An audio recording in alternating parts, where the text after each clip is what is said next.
Hello everyone, my name is Sydney Rosefsky and this is my photo presentation on domestic violence and gender inequality. This first slide shows some of the alarming statistics that represent the scope of domestic violence against women. When looking at this picture, you think about the excitement of a new relationship. The feelings that you have when someone new comes into your life and all you can think about is this person could really be the one. Although there are all types of relationships, in this instance, it is a heterosexual relationship between a man and a woman.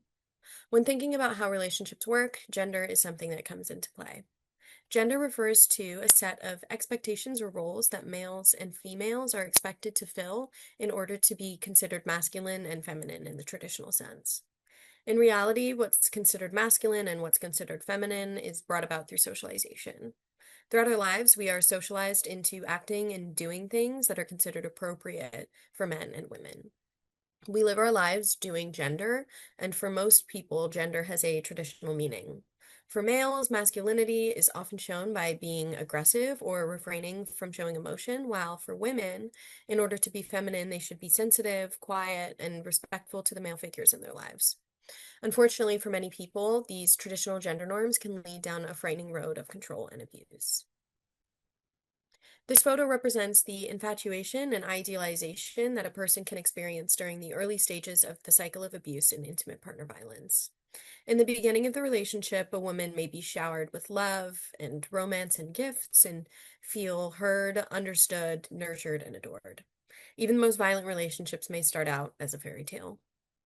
Traditional patriarchal values, along with gender norms and expectations, create a framework where men are seen as the providers and women as the homemakers who are meant to be taken care of. According to these conventional roles, women are often expected to fall in love, get married, and have children. But unfortunately, these expectations can be easily exploited by an abuser, especially by men. In reality, life is not a fairy tale, and over 47% of women have encountered contact sexual violence, physical violence, or stalking by an intimate partner during their lifetime. Towards the end of the stage, control begins to take hold. Abusers often disguise their controlling behavior and possessiveness as love and affection. This photo shows that even when someone is trapped, the person who confines them may continue to show gestures of affection. This creates the illusion that they are being cared for when in fact they are being controlled. One of the pathways to control is through patriarchy. For instance, a male partner may pressure his female partner to quit her job under the guise of taking care of her. While this may appear caring on the surface, it can be a tactic to isolate her and increase dependency. Again, this is a form of control that is masked as concern. It is also important to understand that power and control theory examines how gender roles are shaped within the family. It explores how power dynamics, especially patriarchal ones, influence behavior and relationships.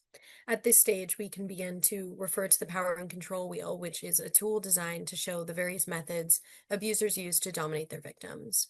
Although people of all genders and identities can be affected by these tactics, women are particularly vulnerable due to systemic gender inequalities. One of the first tactics that an abuser may use to gain control and instill fear and loneliness in their partner is through social isolation. This empty beach on a cold, foggy morning is a perfect representation. During this phase, their victim may be isolated from friends, family, work colleagues, and other peers as a way of stripping away any social support they may have, making it difficult to leave or ask for help. To exercise power over her, her partner decides who she speaks to, where she goes, limits her time outside, and isolates her financially. Confusion begins to set in at this time because she may be led to believe that the isolation is her fault.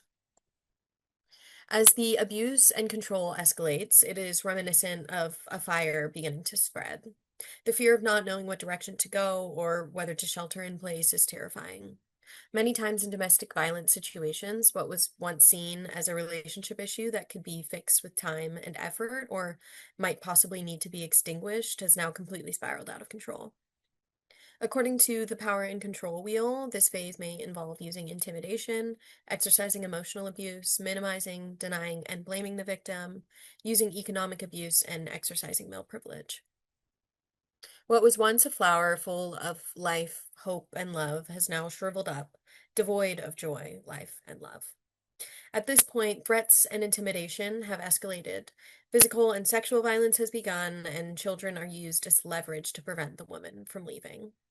Once physical abuse has begun, the likelihood of homicide dramatically increases.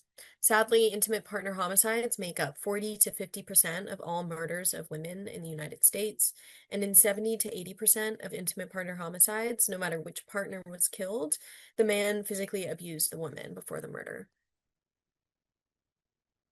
This photo is reminiscent of life trying to find a way to survive even when it is blocked by barriers. It's easy for an outsider to ask a victim of abuse, why didn't she just leave? But there are numerous barriers to leaving. One of the biggest barriers is fear. The most dangerous time for a woman in an abusive relationship is when they attempt to or successfully leave. This is the stage where the most homicides occur.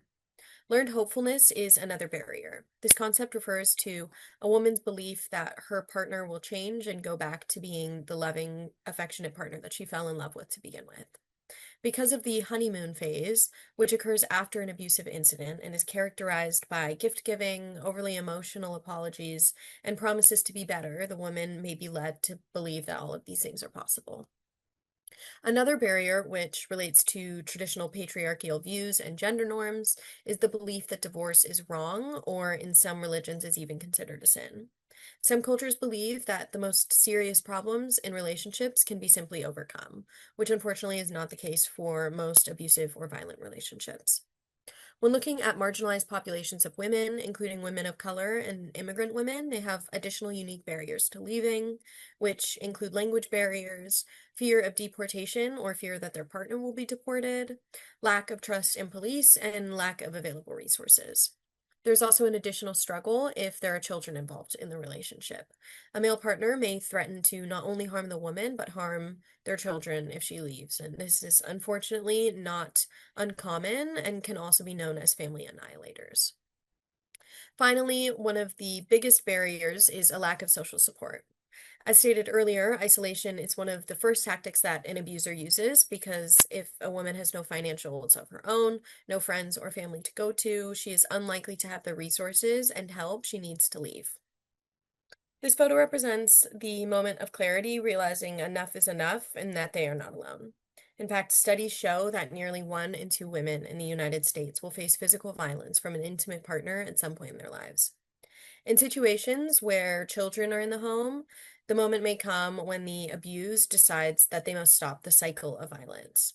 Studies show that boys exposed to domestic violence are more than twice as likely to become abusers as adults, whereas girls who witness domestic violence as kids are more likely to become victims when they grow up.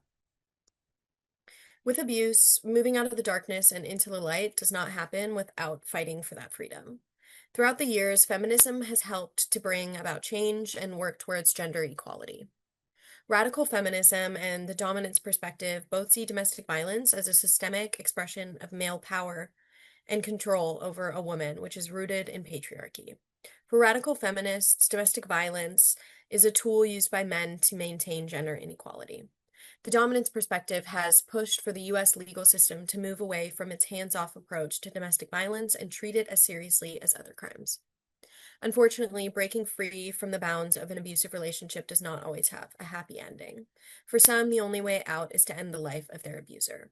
At least 30% of women serving time on murder or manslaughter charges were protecting themselves or a loved one from physical or sexual violence. An excellent example of this is Nicole Adamondo, a survivor of domestic violence, who was convicted and incarcerated for killing her abusive husband in 2019. She made a chilling statement at the end of her trial where she said, "This is why women don't leave. They so often end up dead, or I'm standing alive but still not free." Healing is not linear, and there is no easy fix. Trying to put back together a victim of abuse is like trying to tape back together a paper doll that has been ripped to pieces.